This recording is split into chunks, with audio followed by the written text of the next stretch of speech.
Hi guys ल है हेर्नुहोस् है हेर्नुहोस् ओ डन आयो डन भने जस्तै उहाँ चाहिँ जङ्गलको राजा बाघ हुनुहुन्छ र राजाजी चाहिँ बर्दिया बाँके बर्दियाको राष्ट्रिय निकुञ्जभित्र हुनुभएको छ। उहाँलाई हेर्नको लागि चाहिँ हामी चाहिँ चितवनबाट गएका थियौँ। फाइनल्ली उहाँलाई चाहिँ देख्न पाइयो। उहाँ चाहिँ लुकेर बस्नु भएको थियो अनि मैले भिडियो खिच्ने बेलामा चाहिँ लक्किली तल झर्नु भयो र पुरै त मैले खिच्न सकिनँ, उहाँलाई मात्रै जुम गरेर खिच्यो है।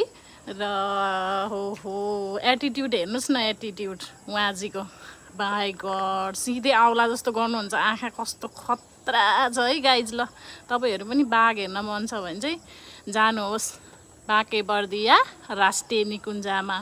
ट्यु ट्यु।